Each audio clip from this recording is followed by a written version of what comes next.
বাংলাদেশের মেঘে ঢাকা পাহাড়ি স্বর্গ সাজেক ভ্যালিতে আপনাকে স্বাগতম। বাংলাদেশের অন্যতম সুন্দর পর্যটন গন্তব্য সাজেক ভ্যালি যেন প্রকৃতির এক অপূর্ব উপহার। রাঙ্গামাটির পাহাড়ি অঞ্চলে অবস্থিত এই স্বর্গীয় জায়গাটি মেঘের রাজ্য নামেও পরিচিত। এই ভিডিওতে আমরা আপনাকে নিয়ে যাব সাজেকের মনোমুগ্ধকর সৌন্দর্যের মাঝে, যেখানে পাহাড়, মেঘ আর সবুজ প্রকৃতি মিলেমিশে তৈরি করেছে এক অসাধারণ দৃশ্য। সকালে সূর্যোদয়ের সময় মেঘের ভেলা আর বিকালে সূর্যাস্তের লাল আভা আপনাকে মুগ্ধ করে রাখবে প্রতিটি মুহূর্তে। সাজেকে যাওয়ার পথে খাগড়াছড়ির আঁকাবাঁকা পাহাড়ি রাস্তা, লুছাই ও পাহাড়ি জনগোষ্ঠীর জীবনযাপন এবং তাদের সংস্কৃতিও আপনাকে নতুন অভিজ্ঞতা দেবে। এই ভিডিওতে থাকছে সাজেকে যাওয়ার পথে খাগড়াছড়ির আঁকাবাঁকা পাহাড়ি রাস্তা ও সাজেক যাওয়ার পুরো রোমাঞ্চকর ভ্রমণ। সাজেকে 2 রাত 3 দিনের জন্য 2টি এক্সক্লুসিভ ভিন্ন ভিন্ন রিসোর্টে থাকার অভিজ্ঞতা ও খরচ। সাজেক ভ্যালির লুসাই গ্রাম, কংলাক পাহাড়, হেলিপ্যাড এবং হেলিপ্যাড সংলগ্ন স্ট্রিট ফুড খাওয়ার অভিজ্ঞতা, আর কিছু এক্সক্লুসিভ টিপস যা আপনাকে বিপদ থেকে রাখবে সুরক্ষিত। ভিডিওটি ভালো লাগলে লাইক, কমেন্ট এবং সাবস্ক্রাইব করতে ভুলবেন না। সময়টা ছিল 2024 সালের ডিসেম্বর মাস। আমরা কলাবাগান পান্থপথ থেকে গ্রিনল্যান্ড বাসে করে রাত্রিবেলা খাগড়াছড়ির উদ্দেশ্যে রওনা দিই। মাঝরাতে আমাদের গাড়ি কুমিল্লায় কিছু সময়ের জন্য যাত্রা বিরতি দেয় এবং আমরা ভোর 6টায় খাগড়াছড়ি পৌঁছে যাই। গ্রিনল্যান্ড কাউন্টারের পাশেই একটি হোটেল থেকে ব্রেকফাস্ট সেরে নেই। খাগড়াছড়ি শাপলা চত্বর থেকে একটি মাহিন্দ্র সিএনজি 2 রাত 3 দিনের জন্য 9,500 টাকা দিয়ে ভাড়া করে খাগড়াছড়ি থেকে সাজেক ভ্রমণের প্যাকেজ এই শাপলা চত্বর থেকে ঠিক করতে হয়। ভিন্ন ভিন্ন গাড়ির জন্য রয়েছে নির্ধারিত ভিন্ন ভিন্ন তালিকা। খাগড়াছড়ি থেকে বাগুইহাট আর্মি ক্যাম্পের দূরত্ব আনুমানিক 35 কিলোমিটার, সময় লাগে 1 ঘন্টার মতো। এই পথটি খাগড়াছড়ি থেকে দিঘিনালা হয়ে সাজেক যাওয়ার মূল রাস্তায় অবস্থিত। এরপর ভাড়াকৃত সিএনজি নিয়ে আমরা চলে যাই বাঘাইছড়ি বাগুইহাট আর্মি ক্যাম্পের সামনে। বাগাইহাট আর্মি ক্যাম্পের মাঠের পাশেই রাস্তায় পেয়ে যাবেন বিভিন্ন পাহাড়ি রসালো ফলের দোকান। 10 টাকা পিস পেঁপে, মিষ্টি মোটামুটি ভালোই, খারাপ না। এখন বাজে সকাল 11টা। এইমাত্র সাজেকের উদ্দেশ্যে সকল গাড়ি রওনা হচ্ছে। সব গাড়িগুলো একটা স্কোয়াডে থাকবে, স্কোয়াড দিয়ে তারপরে আপনার সেনাবাহিনী তার নিয়ে যাবে সাজেকে। প্রথম সারিতে আছে মোটরসাইকেল, তারপরে আছে প্রাইভেট কার, তারপরে আছে জিপ গাড়ি এবং পরবর্তীতে মাহিন্দ্রার সিএনজি এবং নর্মাল সিএনজি গাড়িগুলো এইভাবে সারিবদ্ধভাবেই সাজেকের উদ্দেশ্যে চলে যাবে এবং অল্প কিছুক্ষণের মধ্যেই আমরাও রওনা দিব।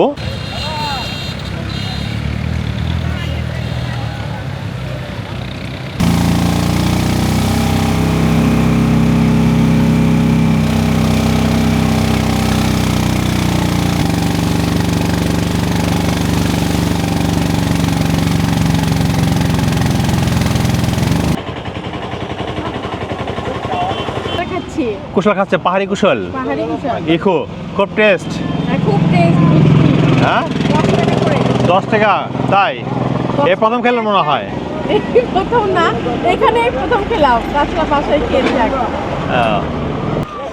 আমরা সাজেকের খুব কাছাকাছি এসে গেছি, কিন্তু এদিকে প্রচুর জ্যাম বেঁধে গেছে। জ্যাম বেঁধে যাওয়ার কারণে আমরা আর সামনের দিকে যেতে পারছি না। আর সিএনজি ড্রাইভার বলছে যে গাড়ি যেহেতু গরম হয়ে গেছে, ইঞ্জিনটা ঠান্ডা করতে হবে।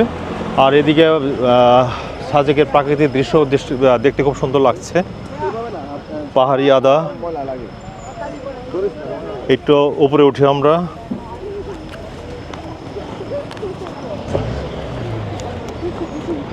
এই যে পুরো গাড়ির রাস্তা ধরে পুরো গাড়ির জ্যাম বেঁধে গেছে, পুরো রাস্তা জ্যাম বেঁধে গেছে।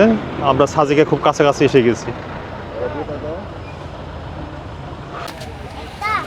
দেখি তো কলার দাম কত করে? এটা কলা, হ্যাঁ,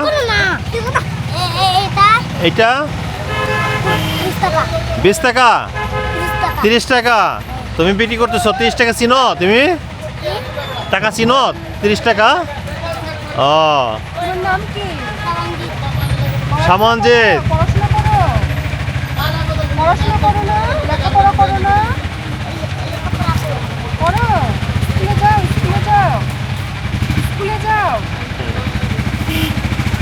নাও দেখি।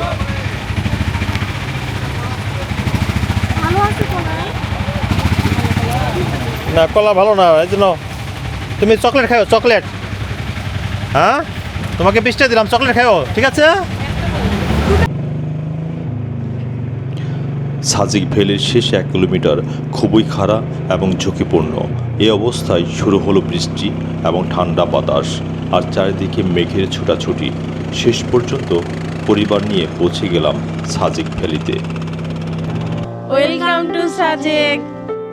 সাজেকের মেঘপুঞ্জি রিসোর্টের 2টি রুম আগে থেকেই বুকিং করা ছিল।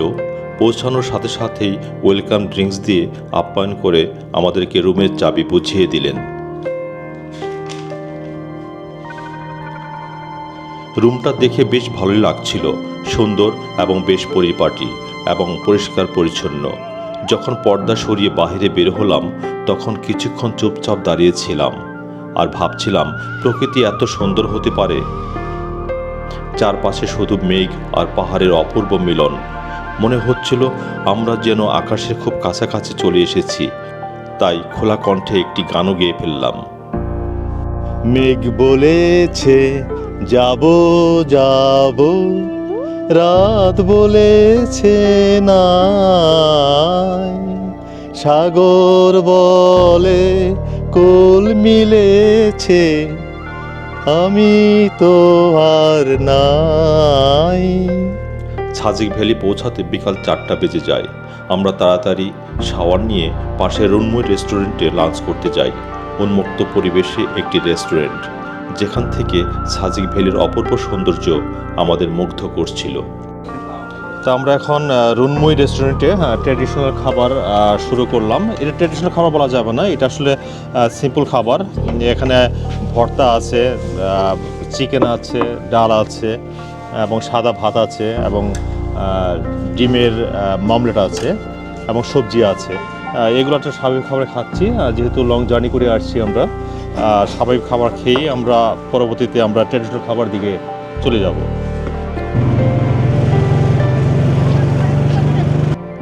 লাঞ্চ শেষ করে আমরা সোজা চলে যাই সাজিক ভ্যালির হেলিপ্যাডে। পথে যেতে যেতে দেখা মিলবে অসংখ্য দোকান আর hotel. What about what the girls want? What about self-destiny? Shouldn't even be an argument. Consider what's best for me. What about what the girls want? What about self-destiny? Shouldn't even be an argument. তখন হেলিপ্যাডে অসংখ্য মানুষ, আর হেলিপ্যাডের নিচে দোকানিরা পণ্য সাজাতে ব্যস্ত। আর অন্যদিকে পশ্চিম আকাশে সূর্য মামাও ধীরে ধীরে পাহাড়ের আড়ালে ঢলে পড়তে শুরু করেছে। তখন আকাশ জুড়ে রঙের খেলা, কমলা, লাল আর বেগুনি। প্রকৃতির এই অপূর্ব সৌন্দর্য মনকে যেন ক্ষণিকের জন্য প্রশান্তি দিয়ে যায়। বিকাল গড়িয়ে সন্ধ্যা। হেলিপ্যাডের পাশের রাস্তায় সারিবদ্ধভাবে বসা দোকানগুলোতে ততক্ষণে পর্যটকদের ভিড় লেগে গেছে। পর্যটকরা পাহাড়ি খাবারের স্বাদ নিতে ব্যস্ত। খাবারের আইটেমগুলির মধ্যে পাহাড়ি আদিবাসী খাবারগুলোর প্রতি পর্যটকদের বেশি আকর্ষণ দেখা গেল। চিকেন রোল কেমন লাগতেছে? টেস্ট কেমন লাগতেছে? ভালো। চিকেন আছে ভিতরে? চিকেন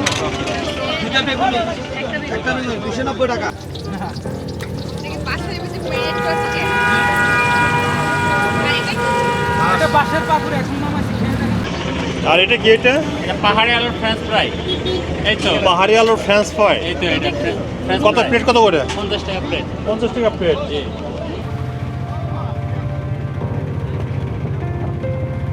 হেলিপ্যাড থেকে আমাদের ভাড়াকৃত গাড়ি নিয়ে চলে আসি মেঘপুঞ্জি রিসোর্টের সামনে।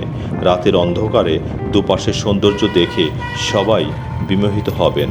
প্রধান সড়ক ধরে কিছুক্ষণ হাঁটাহাঁটি করি এবং বিভিন্ন দোকানে উকি দিয়ে পাহাড়ি পণ্যের খোঁজখবর নিতে থাকি। তখন রাত গড়িয়ে প্রায় 10টা। আমরা মেঘপুঞ্জি রিসোর্টের উঠানে বসে আড্ডা দিই এবং গানের আসর বসাই।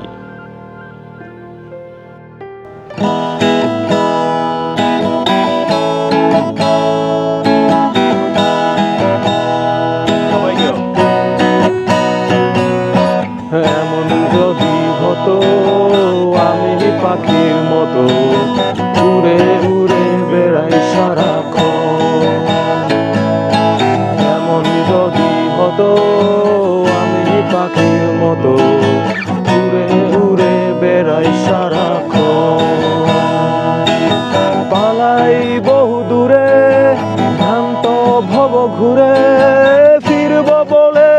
কোথায় এমন ঘর, পালাই বহু দূরে ভ্রান্ত ভব ঘুরে, ফিরব বলে কোথায় এমন ঘর, বৃক্ষতলে শুয়ে তোমার দুঃখ ছুঁয়ে, বৃক্ষতলে ছুঁয়ে তোমার দুঃখ ছুঁয়ে, ঘুম আসে না ঘুম স্বার্থপর।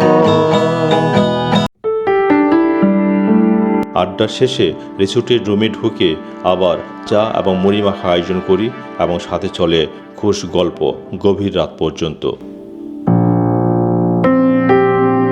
খুব সুন্দর লাগতেছে, সূর্য উঠে গেছে, একদিকে মেঘ, একদিকে বাতাস, হালকা হিমেল বাতাস, মেঘগুলো যেমন গাছের সাথে আড়াআড়িভাবে লেগে আছে। অপূর্ব দৃশ্য, অসাধারণ দৃশ্য একটা দেখার মতো। মেঘপঞ্জি রিসোর্ট থেকে আমাদের সকালে ব্রেকফাস্টের আয়োজন করা হয়েছে। এটি কমপ্লিমেন্টারি। এখানে আছে খিচুড়ি, ডিমের ভুনা, এইগুলো আমরা এখন খাওয়া দাওয়া করবো এবং খেয়ে দেখবো যে কীরকম টেস্ট।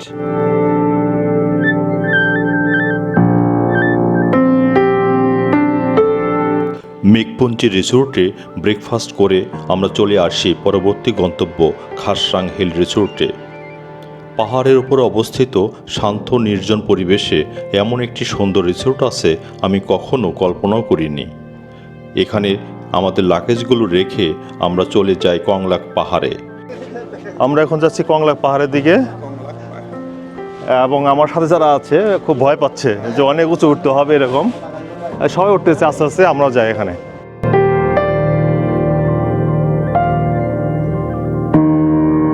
একটু আস্তে আস্তে ওঠা দরকার। এখন দাঁড়িয়ে আছি কংলাক পাহাড়ের উপরে, একদম শেষ মাথা একদম। আর একটু ভিউ পয়েন্ট আছে একটু উপরে, বা সেম আর কি, কিন্তু আসলে লোকজনের প্রচুর চাপ, সেই জন্য আসলে উপরে যাচ্ছি না। আর আমাদের রিলেটিভটা ফ্যামিলি মেম্বারটা উঠতেছে, ওই যে দেখাচ্ছি, ওই যে এখানে ভিড় লেগে গেছে এখানে।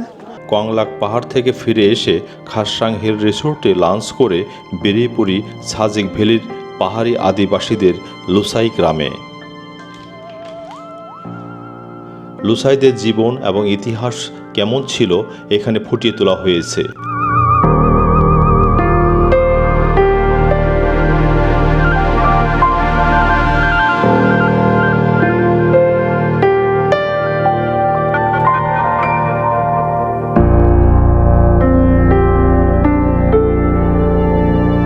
সাজেক ভ্যালিতে 2 রাত 3 দিন থাকার পর সকাল 10টায় সেনাবাহিনীর স্কট নিয়ে আমরা ঢাকার উদ্দেশ্যে রওনা দেই।